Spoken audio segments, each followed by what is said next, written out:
मला येत नाही हिंदी। नहीं आते तो फिर नहीं ऑर्डर करने का ना। आता तो पैसे मुंबई में पिज्जा डिलीवरी करने वाले एक लड़के के मराठी ना बोलने पर ग्राहक के पैसे देने से इनकार करने का हैरान करने वाला एक मामला सामने आया।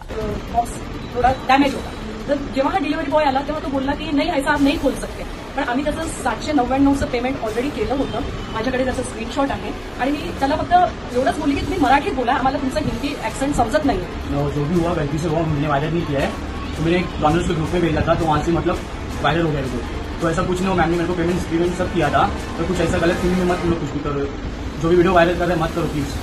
मला आज अशा लोकांबद्दल बोलायचं जे काय न रिसर्च करता किंवा न्यूज नीट न बघता एक इंस्टाग्रामवरती काय बोलतात ना व्हिडिओ बघतात आणि मग ते चुकीचा नरेटिव्ह कसा स्प्रेड होतो। आता आपल्या मराठी भाषेवरती ते चाललेलं 1-2 महिन्यांपासून, तर आता लोक मराठी भाषेच्या विरुद्ध परत यायला लागलेत आणि अशी काही जी स्वतःला खूप महान लोक समजतात किंवा खूप शिकलेली लोक समजतात ती ते आता भांडूपचा जो व्हिडिओ व्हायरल झालेला ज्याच्यामध्ये एक डॉक्टर आई होती आणि तिचा मुलगा होता आणि एक पिझ्झा डिलिव्हरी बॉय होता, त्यांच्यामध्ये काहीतरी वाद झाला।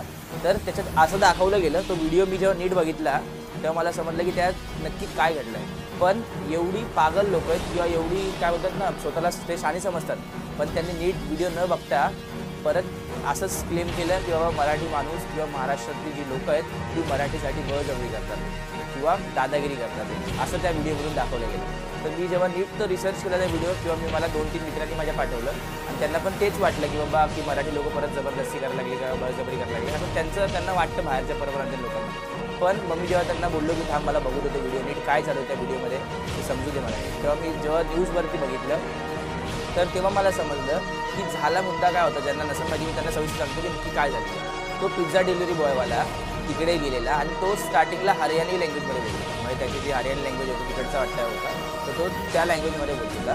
तर ती जी आमची जी मराठी बाई होती डॉक्टर होती ती बोलली आणि ती शिक्षित आहे, तुम्ही जे बोलतात की अशिक्षित लोक आहे जी मारतात किंवा मराठीचा आग्रह करतात, आणि ही शिक्षित बाई होती ती त्याला बोलली की एकतर मराठीत बोल किंवा हिंदीमध्ये बोल।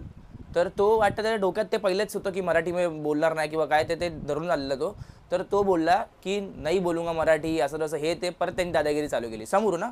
ती आधी बोलली की मराठी में बोल नाही तर हिंदीमध्ये बोल, पण ह्याला काय झालं, हा मुलगा काय बोलतात ना यंग होता तर हा जरा डायरेक्ट भडकला। तर तो बोलला कि अगर नहीं आया तुम लोग को पसंद है तो नहीं देने का ना पिज्ज़ा का ऑर्डर, अगर तुम लोग को पता है कि सामने वाला मराठी नहीं बोलेगा असं तसं, म्हणजे तो दादागिरी करायला लागला। कोण? पिझ्झा डिलिव्हरी बॉयवाला। तर मग त्यानंतर आपले जे डॉक्टर आहे जी मराठी बाई आहे ती भडकली आणि तेव्हा ती बोलली की तुम्ही लोक इकडे महाराष्ट्रात येऊन मराठी माणसांवरती दादागिरी करतात, कारण की चुकीचं आहे। ही गोष्ट जेव्हा बाहेरच्या लोकांना समजेल तेव्हा मला वाटतं कुठेतरी त्याचं सार्थ होईल। जर एखादा बाहेरचा परप्रांती येतोय आणि त्याला प्रेमाने ती बाई समोरची बोलते की बाबा मराठीत बोल किंवा हिंदीमध्ये बोल आणि हा दादागिरी करतोय त्याच्यावरती व्हिडिओ काढतोय की असं लोकांना दाखवायला की ही माझ्यावरती दादागिरी करते, म्हणजे किती बेकार किंवा किती चुकीचं पोर्ट्रे करायचा प्रयत्न करतात ते। नंतर तिचे जेव्हा इंटरव्ह्यू आउट झाले जेव्हा खूप हिंदी मीडिया आणि हिंदी मीडिया, आता मला काय बोलू त्यांच्याबद्दल, ते लोक डायरेक्ट मराठी वर्सेस हिंदी त्यांनी चालू केलं। काय हेडलाईन्स पाय कारण की ते TRP भेटते त्यांनी, तर मराठी वर्सेस हिंदी त्यांनी चालू केलं। ती जी बाई होती तिने आधी प्रेमाने सांगितलं, इवन त्यांचं ना 3-4 वेळा पिझ्झा हा चुकीचा आलेला म्हणून त्यांनी असं बोललेलं की बाबा इवन त्यांचा 3-4 वेळा पिझ्झा पण चुकीचा आलेला, म्हणून त्यांनी बोललेलं की जेव्हा ते नोट लिहितो आपण आपण जेव्हा नोट लिहितो जेव्हा ऑर्डर करताना त्यात त्यांनी लिहिलेलं की आम्ही पिझ्झा चेक करून नंतरच पैसे येणार, आणि त्यांनी आधीच ऑनलाईन पेमेंट केलेलं पण फक्त ते सांगायसाठी डिलिव्हरी बॉयला, म्हणून त्यांनी तसं केलेलं। तर त्यानंतर ही अशी गोष्ट घडली आणि पोर्ट्रे काय झालं लोकांपर्यंत की बाबा मराठी माणूस हा परप्रांतीवरती दादागिरी करतोय किंवा मराठी भाषेचा आग्रह करतोय। चांगल्या पद्धतीने आग्रह करणं चुकीचं नाही आहे, तिने जे चांगल्या पद्धतीनेच बोलले की मराठी बोल किंवा हिंदी बोल। आता जसं तो हरियाणी लँग्वेजमध्ये बोलत होता तसं महाराष्ट्रात जाऊन आम्ही पण मराठीमध्ये बोलणार, तुम्ही शिका मराठी। जोपर्यंत ती जी बाई होती ती अडून होती शेवटपर्यंत की मी मराठीच बोलणार बाबा, तिला मराठी येते तू शिक ना बाबा, तिला मराठी येते तर ती मराठीमध्येच बोलणार, आणि ती हे पण बोलली की मी महाराष्ट्रात जाते तर मी मराठीमध्येच बोलणार। तुम्ही आमच्यावर दादागिरी करू शकत नाही बाहेरून येऊन ना, आम्ही तुमच्यावर दादागिरी केली ना, त्या व्हिडिओमध्ये असं दाखवलं आहे की तिने दादागिरी केली त्याच्यावरती, असं नाही आहे। जर तुम्ही तो नीट व्हिडिओ बघाल किंवा त्याचे इंटरव्ह्यूज बघाल तर तुम्हाला समजेल की दादागिरी त्यांनी सुरुवात केली आणि त्यांनी व्हिडिओ काढायला सुरुवात केली की बाबा लोकांना असं दाखवायला की मराठी माणूस हा दादागिरी करतो आपल्यावरती, आणि हे लोकांना पटलं। पण लोकांना खरी जी गोष्ट आहे ती समजलीच नाही, पण जी खोटी गोष्ट आहे जी त्यांच्या मनात पहिल्यापासून भ्रम बसला आहे की मराठी लोक दादागिरी करतात बाहेरच्या लोकांवरती, ते त्यांच्यावरती पोर्ट्रे झालं आणि ते लोकांनी खरं मानलं।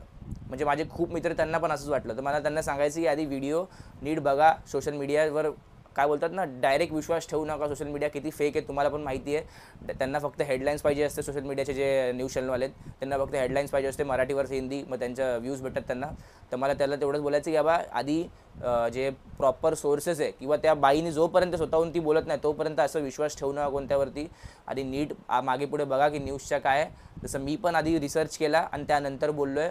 मला एवढंच सांगायचं आहे. आणि कोण असं दादागिरी करत नाही. जर प्रेमाने आम्ही बोललो, तुम्ही जर प्रेमाने बोलाल तर आपण एकत्र राहू शकतो. पण जर तुम्ही स्वतःहून समोरून दादागिरी कराल तर आम्हालासुद्धा आग्रह करावा लागणार मराठी. आणि जर तुम्ही बोलाल की महाराष्ट्र में मराठी नहीं आएगी और हम लोग नहीं बोलेंगे हमारी मर्जी, तर तुम्हाला कान पाडीच बसणार.